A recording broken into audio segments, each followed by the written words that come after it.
নমস্কার, নিউজ ভ্যানগার্ডের এক নজরে 25 আপনাদের সকলকে স্বাগত। আমি সুপ্রীতি রয়েছি আপনাদের সঙ্গে। রাজ্যে দু দফার ভোট গ্রহণ এবং এই ভোটকে সামনে রেখে প্রথম দফার ভোট 19 এপ্রিল, দ্বিতীয় দফার ভোট 26 এপ্রিল। তার আগে জোর প্রস্তুতি চলছে শাসক বিজেপি দলের। সোমবার পশ্চিম ত্রিপুরা লোকসভা আসনের প্রার্থী বিপ্লব কুমার দেবের সমর্থনে বাড়ি বাড়ি প্রচারে বনমালীপুর এলাকায় উপস্থিত সভাপতি উপস্থিত ছিলেন এবং তারই সঙ্গে প্রার্থীর সমর্থনে দলীয় পতাকা দিয়ে কর্মী সমর্থকদের মাঝে দেখা গেল রাজীব ভট্টাচার্যকে। তিনি আশাবাদী এবারে নির্বাচনে পশ্চিম ত্রিপুরা আসনে বিপুল ভোটে জয়যুক্ত হবে বিজেপি সরকার।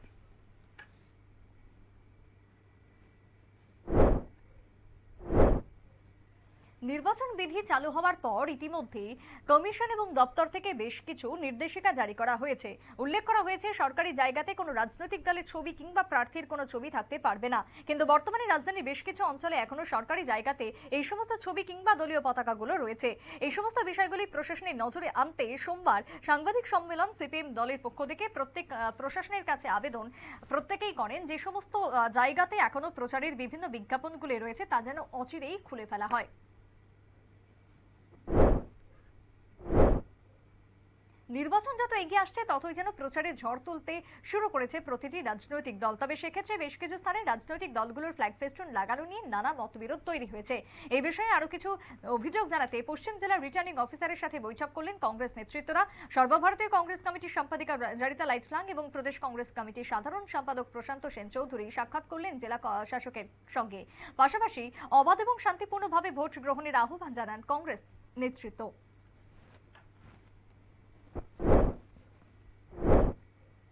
চৈত্রের বাজারে হাত সাফাই করতে গিয়ে গণধোলাই খেলো এক চোর।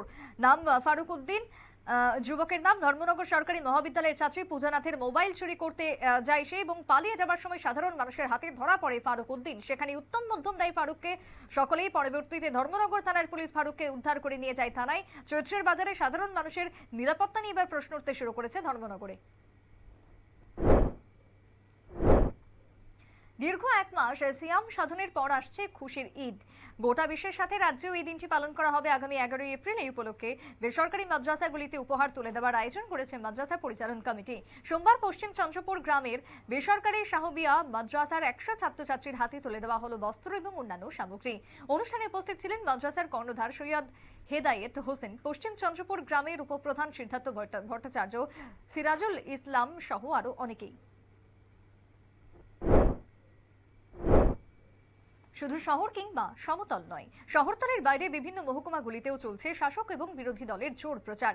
সোমবার সোনামুড়ার নলছড় মহকুমার ইন্ডিয়া জোটের পশ্চিম ত্রিপুরা আসনের প্রার্থী আশিস কুমার সাহার সমর্থনে অনুষ্ঠিত হয় দুটি সভা।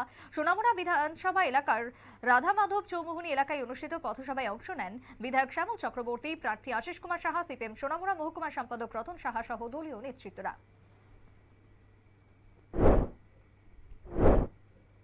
বহু বছর ধরেই নাকি উপেক্ষিত উত্তর পূর্ব ভারত স্বাধীনতার পর থেকে অনেক সময় অতিক্রান্ত হয়েছে, কিন্তু মোদী জামানায় গত 10 বছর ধরে উত্তর পূর্ব ভারতের বিকাশ ঘটেছে।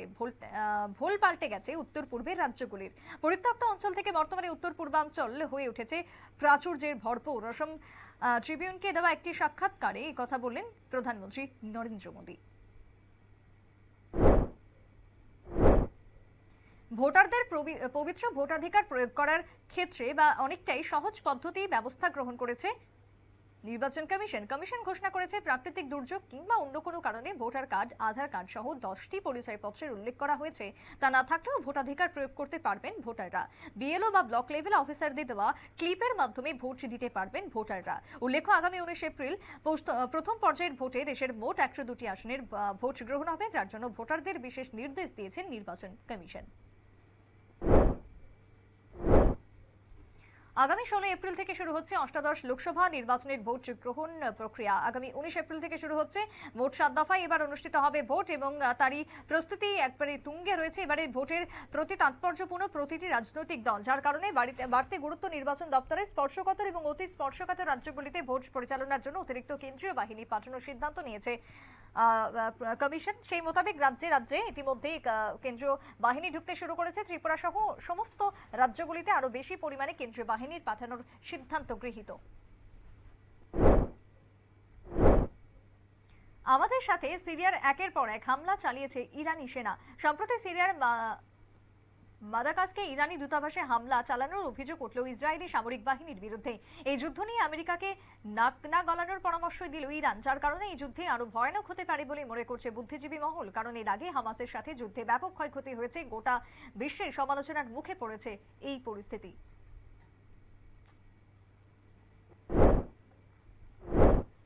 কেন্দ্রীয় এজেন্সিগুলির অপব্যবহারের অভিযোগ তুলল এবার তৃণমূল। নিজেদের অভিযোগ এবং দাবিকে সামনে রেখে সোমবার দিল্লির নির্বাচন কমিশনের ফুল বেঞ্চের সাথে দেখা করে তৃণমূলের 10 জন প্রতিনিধি। ঘোষণা ছিল 24 ঘন্টায় ধর্নায় বসবেন তৃণমূলের সাংসদরা, কিন্তু দফায় দফায় প্রচারের পরেও সরে যাননি তৃণমূলের কর্মী সমর্থকরা। শুরু হয় দুপক্ষের ধস্তাধস্তি। এরপরই পুলিশ বলপূর্বক সাংসদদের ঘটনাস্থল থেকে তুলে নিয়ে থানায় নিয়ে যায়। ঘটনার পর রীতিমতো সমালোচনার ঝড় গোটা এলাকায়।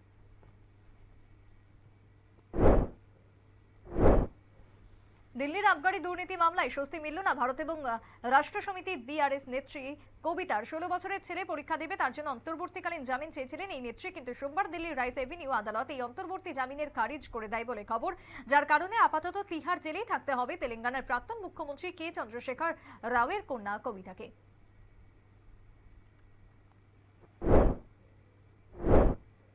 শুধু ভোট প্রচারেই নয়, এবার দলত্যাগের প্রচারেও ঝড় দেখাচ্ছে বিজেপির রাজনীতি।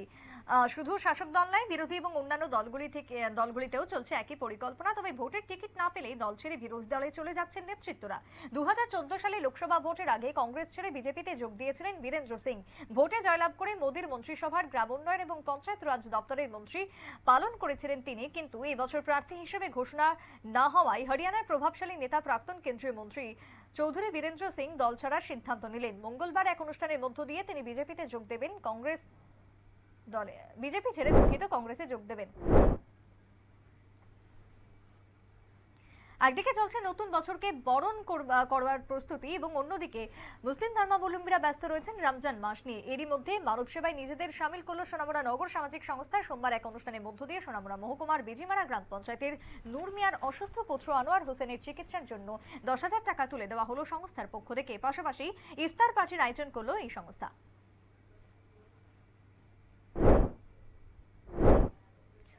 অবাধ এবং শান্তিপূর্ণ ভোট গ্রহণ পর্ব করার জন্য পরিকল্পনা এবার নিল রাজ্য প্রশাসন এবং নির্বাচন দপ্তর। সোমবার এই উপলক্ষে অনুষ্ঠিত হলো বিভিন্ন জেলা শাসক, মহকুমা শাসক এবং রাজ্য পুলিশের আধিকারিকদের নিয়ে উচ্চ পর্যায়ের বৈঠক। উপস্থিত ছিলেন মুখ্য সচিব সহ রাজ্য পুলিশের আধিকারিকরা। প্রত্যেকের কাছে আহ্বান জানানো হয় হিংসামুক্ত ভোট সম্পন্ন করার জন্য এবারের অষ্টাদশ লোকসভা নির্বাচন করার।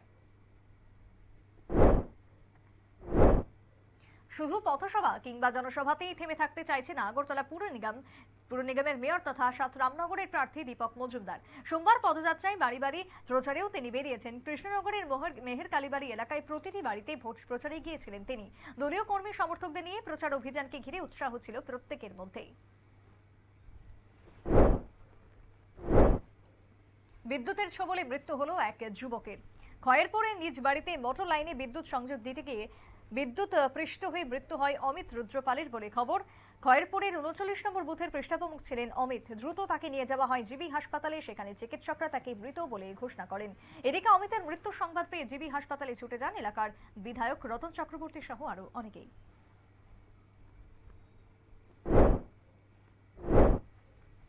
লোকসভা নির্বাচনের পাশাপাশি সাউথ রামনগর বিধানসভা কেন্দ্রের উপনির্বাচনের জোর প্রচার চলছে গোটা বিধানসভা এলাকা জুড়ে। সোমবার এই কেন্দ্রের বিজেপি মনোনীত প্রার্থী দীপক মজুমদারের সমর্থনে অনুষ্ঠিত হলো এক পদযাত্রা। দলীয় কর্মী সমর্থকদের নিয়ে পদযাত্রা অনুষ্ঠিত হয় দশমীঘাট এলাকায়। উপস্থিত ছিলেন মনোনীত প্রার্থী দীপক মজুমদার সহ দলীয় কর্মী সমর্থকরা।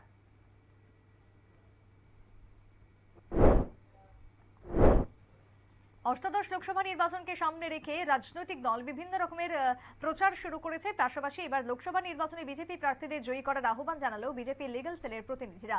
সোমবার রাজধানীতে লিগ্যাল সেলের উদ্যোগে অনুষ্ঠিত হলো র্যালি। অংশগ্রহণ করে আয়োজক কমিটির প্রতিনিধি সহ আরো অনেকেই।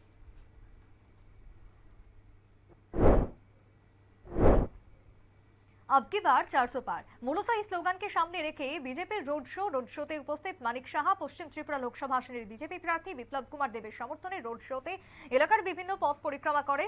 রোড শোতে মুখ্যমন্ত্রীর সঙ্গে ছিলেন প্রাক্তন উপমুখ্যমন্ত্রী জিষ্ণু দেববর্মা, বিজেপি সিপাহীজলা জেলার সভাপতি গৌরাঙ্গ ভৌমিক, শিল্প উন্নয়ন নিগমের চেয়ারম্যান নবাদুল বণিক সহ আরো অন্যান্যরা।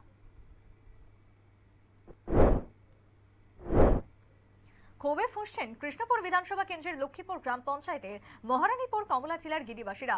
রবিবার সন্ধ্যা রাতে যারা প্রত্যক্ষ করেছেন, সন্ধ্যা রাতে হাতির আক্রমণে নিহত হয়েছেন নীরদ চৌধুরী নামের এক প্রবীণ। এরপরই এলাকাবাসীদের অভিযোগ ওঠে, বিদ্যুৎ না থাকার কারণে প্রতিনিয়ত হাতির আক্রমণের সম্মুখীন হচ্ছেন তারা।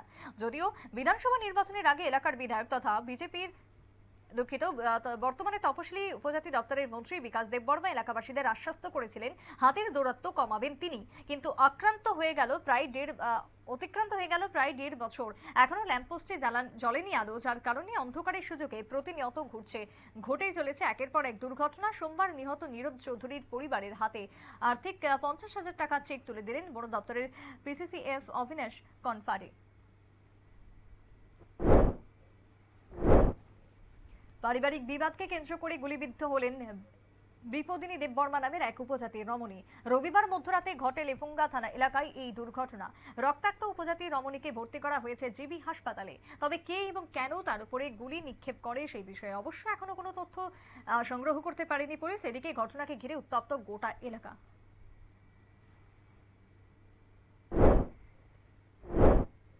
নেশায় ভাসছে সাব্রুম থেকে ধর্মনগর। প্রতিদিনই প্রচুর পরিমাণে আটক করা হচ্ছে নেশা সামগ্রী। সোমবার গোপন খবরের ভিত্তিতে অভিযান চালিয়ে সোনামুড়া থানার পুলিশ রাঙ্গামাটিয়া এবং 3 নম্বর এলাকা থেকে উদ্ধার করল 7,500 বোতল নেশা সামগ্রী।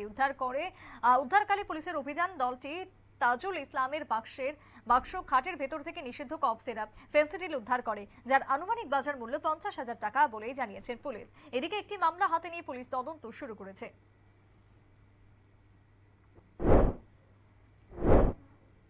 লোকসভার ভোট আবহে এবার ট্রাফিক আইন ভাঙতে দেখা গেছে শাসক দলীয় কর্মী সমর্থকদের।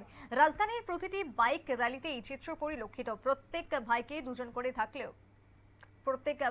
করে থাকলেও পুলিশ হেলমেট না থাকার কারণে কাউকে গ্রেফতার করতে পারেনি কিংবা ফাইন ধার্য করতে পারেনি। তবে তাদের এবার শিখিয়ে দিল সোনামুড়া মন্ডল যুব মোর্চার সদস্যরা। বিপ্লব দেবের সমর্থনে মেলাঘরে আয়োজন করলো বাইসাইকেল র্যালি, যেখানে কোনো ট্রাফিক আইন ভাঙার ছবি ধরা পড়ল না। রাজধানীর বাসীদের শিখিয়ে দিল শৃঙ্খলা এবং পেট্রোল ব্যবহার থেকে মুক্তভাবে ভোট প্রচারে তারা বেরিয়েছেন।